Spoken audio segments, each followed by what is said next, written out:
बिस्मिल्लाहिर्रहमानिर्रहीम। अस्सलाम वालेकुम। मैं हूँ मिसेज़ मसूद और आप देख रहे हैं राजा मसूद फूड यूट्यूब चैनल। आज हम आपके साथ शेयर कर रहे हैं जी बहुत ही मज़ेदार और बहुत ही टेस्टी सा पंजाबी स्टाइल में जो है वो सरसों का साग की रेसिपी। इसके साथ बहुत मज़ेदार इसका हम तड़का तैयार करेंगे देसी घी के साथ। और साग हो और मकई की रोटी ना हो तो साग का मज़ा नहीं आता। तो इसके साथ ही हम बहुत ही पतली और बहुत ही प्यारी सी बिल्कुल जो है वो उसमें क्रैक नहीं आएंगे मकई की परफेक्ट जो है वो रोटी इसके साथ बनाएंगे। तो रिक्वेस्ट यही है कि वीडियो को पूरा देखिएगा, स्किप मत कीजिएगा। चैनल पर नए हैं तो प्लीज़ चैनल को जो है वो सब्सक्राइब भी कर लें और वीडियो को लाइक भी कर लें। तो चलिए मिल के बनाते हैं और देखते हैं कि ये साग, सरसों का साग और मकई की रोटी हम कैसे बनाएंगे। तो यहाँ पे हमने साग ले लिया है। ये मसूद जो है वो मेरे हस्बैंड गए थे कश्मीर, तो दूर से हमारे रिश्तेदार हैं, उन्होंने हमें गिफ्ट किया है। सरसों का साग है और इसके साथ जो है वो धनिया भी है और थोड़ी सी पालक है और सोए वगैरह हम जो है वो बाज़ार से खुद लेके तो इसमें शामिल कर लेंगे। तो यहाँ बहुत प्यारी सी धूप है सैन में, तो चारपाई हमने डाल के तो सारा साग जो है वो निकाल लिया है, क्योंकि काफ़ी सारा साग है तो उसको साफ़ करने में टाइम लगेगा। तो यहाँ हमारी अम्मी, मेरी अम्मी सास जो है वो साफ़ करके मुझे देती जा रही हैं और मैं जो है वो उसको काट रही हूँ, क्योंकि सर्दियों की धूप में काम करने का बैठ के तो अपना ही मज़ा है।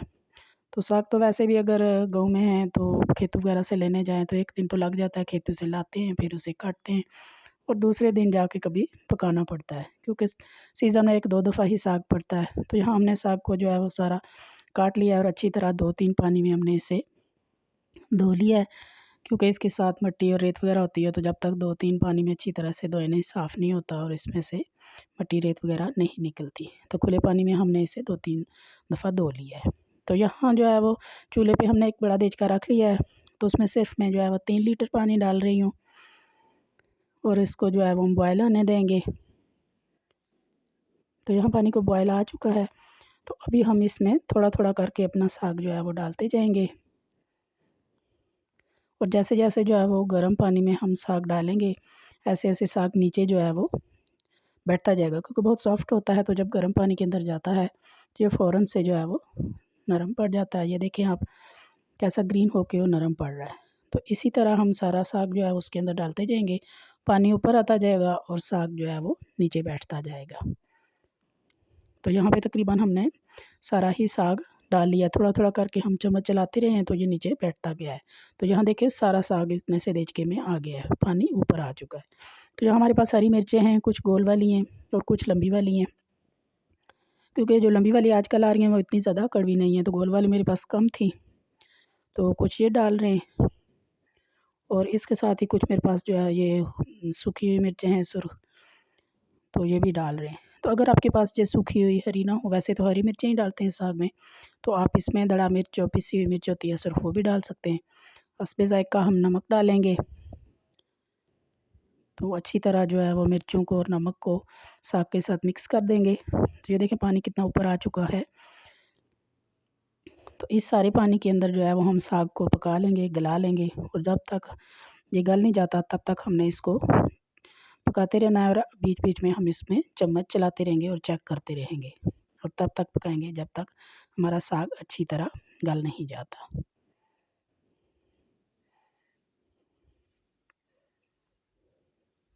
जब ये गलेगा तो इसका कलर भी चेंज हो चुका होगा। तो यहाँ देखें आप, माशाल्लाह साग नीचे बैठ चुका है, इसका कलर चेंज हो चुका है और यहाँ पे ये अच्छी तरह गल भी चुका है। तो यहाँ अभी जो है ये देचका हमने उस वक़्त बड़ा लिया था थोड़ा, तो यहाँ एक गोल पैंदे वाला देचका हमें अभी चाहिए। तो अभी साग जो है वो कम हो चुका है पक के, तो अब ये सारा साग मैं जो है गोल पैंदे वाले देचके में ट्रांसफ़र कर लूँगी। तो इसमें इसलिए हम डाल रहे हैं कि नेक्स्ट जो हमने स्टेप करना है वो गोल जो है पैंदे वाले देचके में होगा। यानी ये जो हमने गोटा लिया है, इसके साथ हम इसको इस तरह मैश करें, यानी ये हैंड मैशर आप इसे कहते हैं, यानी गोटा कहते हैं हम तो, लेकिन ये हैंड मैशर है। आप इसकी मदद से अच्छी तरह इसे गोटा लगाएँगे और यहाँ 15 से 20 मिनट, आधा घंटा हो गया हमें इस तरह गोटा लगाते हुए। तो ये देखें कितना अच्छी तरह ये मिक्स हो चुका है साग। तो इस स्टेज पे जो है मकई का आटा भी डालते हैं, गंदम का आटा कुछ लोग पंजाबी जो है डालते हैं, लेकिन हम कुछ भी नहीं डालते, बस मेहनत से गोटा लगाते हैं तो बहुत अच्छी तरह ये साग जो है तैयार हो जाता है। तो यहाँ हमारा साग ठंडा हो चुका है। तो यहाँ पे मैंने एक कंटेनर ले लिया है, तो कुछ साग मैं इसमें निकाल के रख लूँगी, क्योंकि काफ़ी ज़्यादा पकाते हैं, 1-2 दफ़ा ही सीज़न में पकता है, तो ज़्यादा होता है, तो इतना ज़्यादा फैमिली मेम्बर्स नहीं हैं हम, तो हमें कम ही ज़रूरत होता है, तो थोड़ा-सा जो इधर-उधर देना पड़ता है। तो ये मैं फ्रीज़र कर दूँगी और जब दिल करेगा तो निकाल के इसको तड़का लगाएँगे और खा लेंगे। तो यहाँ हम तड़का लगाने लगे हैं जी साग को। देसी घी डाल के इसको मेल्ट कर लिया है और एक दरमियाने साइज़ के प्याज को हमने स्लाइस कट किया है। तो तड़के में प्याज तो डालेंगे, लहसुन भी, लेकिन टमाटर वगैरह हम नहीं डालते। तो आप अपनी पसंद से तड़का जो है वो इसमें लगा सकते हैं। तो यहाँ 2 चम्मच जो है वो चॉप किया हुआ लहसुन डालेंगे। चॉप लहसुन का बहुत अच्छा टेस्ट आता है तड़के में। आप जो है इसमें पेस्ट वगैरह नहीं डालें। तो तड़का हमारा तैयार हो चुका है। तो अभी हम इस साग में डालकर अच्छी तरह मिक्स कर देंगे।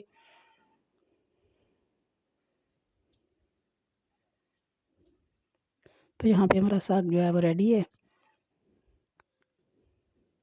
तो अच्छी तरह मिक्स करके अब हम इसे साइड पे कवर करके रख देंगे और इतनी देर में हम जो है वो मकई की रोटी तैयार करेंगे, क्योंकि साथ के साथ मकई की रोटी का अपना ही मज़ा। तो यहाँ पे हमने 2 कप जो है वो मकई का आटा ले लिया है।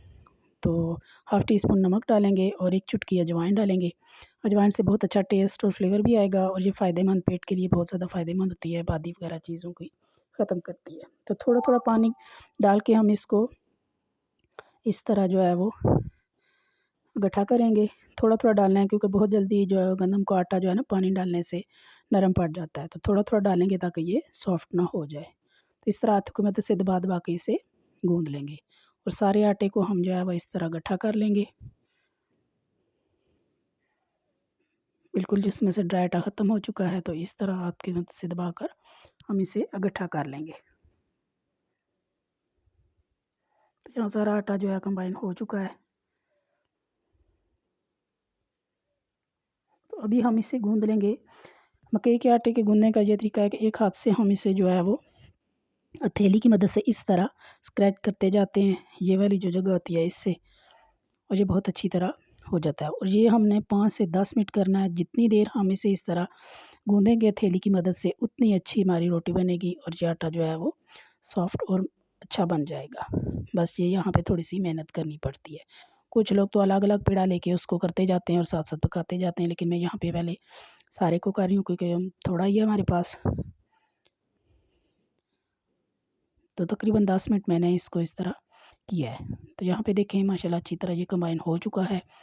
तो इसे हम जो है वो इस तरह रखेंगे और कवर करके 10-15 मिनट के लिए रेस्ट दे देंगे, तो इससे और ज़्यादा ये अच्छा बन जाएगा। तो यहाँ पे हम इसके छोटे पेड़े कर लेंगे। मैं 3 पेड़े इतने आटे के बनाऊँगी। तो थोड़ा-सा जो है वो हाथों को घी या ऑयल भी आप लगा सकती हैं और इस तरह एक हाथ की हथेली की और एक हाथ की उँगलियों की मदद से हमने इसको इस तरह थोड़ा-सा बड़ा कर लेना है बेल के। जितनी बड़ी आपने रोटी बनानी है उस हिसाब से आप पेड़ा लें। मैं चूँकि छोटियाँ ही बनाती हूँ। देखिए कोई क्रैक इसके किनारों पे नहीं आया, बहुत ईज़िली हाथ की मदद से ये बन गई है। तवा भी हमारा गर्म हो चुका है। तो मीडियम टू स्लो फ्लेम पे इसे पकाते हैं, तेज़ फ्लेम पे नहीं डालेंगे। बहुत जो है वो मीडियम फ्लेम पे पकेगी तो अच्छी तरह ये ड्राई होगी जब ऊपर से, तो हम इसकी साइड चेंज करेंगे। तो एक साइड से देखें ये ड्राई हो चुकी है, तो दूसरी साइड हमने इसकी चेंज कर दी है। तो मीडियम फ्लेम पे दबाते हुए हम इसे, क्योंकि जब ये मोटी होगी तो अंदर से नहीं पकती है, तो फिर अच्छी नहीं बनती ये सिलेंडर और गैस वाले चूल्हे पे। क्योंकि पहले तो हमारी जो बढ़िया होते वो पकाते थे लकड़ी वाले चूल्हे पे, तो वो साइड पे उसे आग के साइड पे चूल्हे की खड़ा करती जाती थी, थोड़ी सी हीट उसे मिलती रहती थी, तो वो अंदर तक पक जाती थी, ड्राई हो जाती थी। लेकिन आजकल क्योंकि गैस है तो फिर स्लो फ्लेम पे इसे पकाते हैं।